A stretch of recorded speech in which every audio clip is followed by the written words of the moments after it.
Growing up, I had the Cyber Saucer and the Alien Avenger. Like many of my LEGO sets, their parts didn't stay together very long. Over the years, they became pieces of other ships, other vehicles, and countless new creations.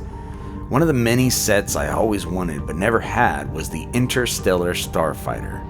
I remember seeing it in those little magazines that came with the sets, the flagship of the UFO theme. It was one of those sets that was just out of reach. Years passed, new space themes came and went.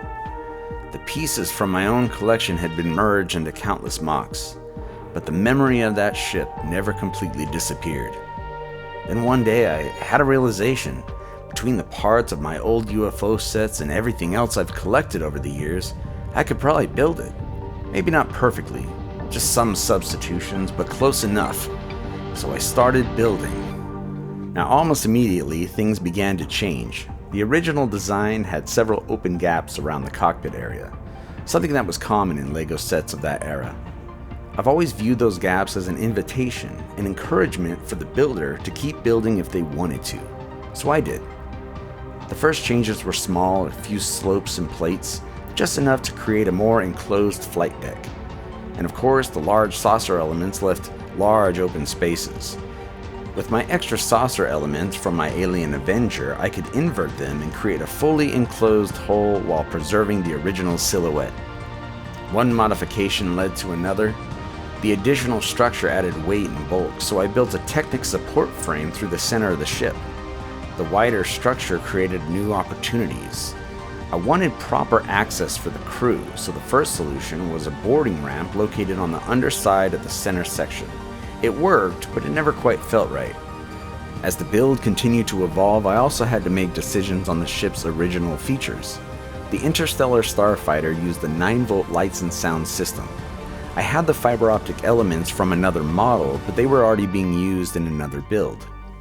Rather than duplicate the original system, I built a removable power plant using an LED brick element from an alternate brand as a tribute to the classic design. The detachable Scoutcraft was another feature I wanted to preserve. This also had open gaps that I wanted to close. I didn't have the spare translucent green windscreen, so I chose the dome element instead. Different from the original, but fitting for this new version of the ship. And somewhere along the way, it stopped being an Interstellar Starfighter. What began as a recreation became something else entirely. A new vessel, a new story, a new ship in the Zotaxian fleet. The Sky Wanderer.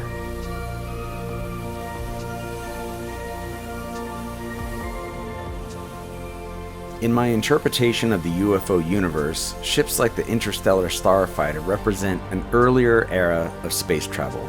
An age before advanced hyperdrive systems. An age when warp technology shaped the design of the vessel itself. The rounded hulls and bulbous forms weren't simply aesthetic choices, they were functional. The ship became part of the mechanism that bent space-time around it. As newer technologies emerged, these vessels gradually became obsolete. Their military and exploratory roles replaced by faster and more efficient designs. But some ships survived. They were maintained, preserved, and remembered. The Sky Wanderer is one of those ships.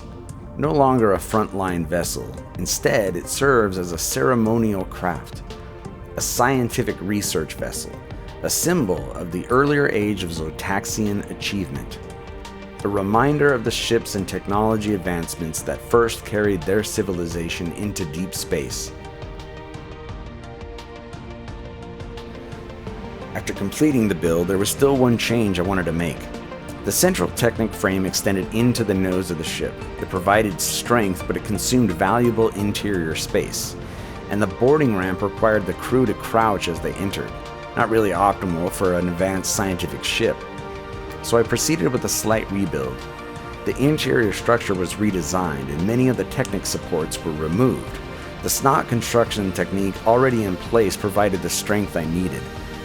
The result was a completely new front entrance. A proper boarding ramp inspired by classic space saucers of vintage science fiction.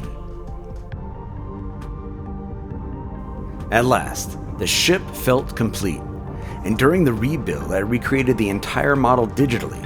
For the first time, I could explore the vessel from the perspective of the crew, walk in its interior spaces and test its functions, and bring it into the build and play environment. What began as a childhood memory became a new ship, a new story, and perhaps the beginning of many more journeys still to come.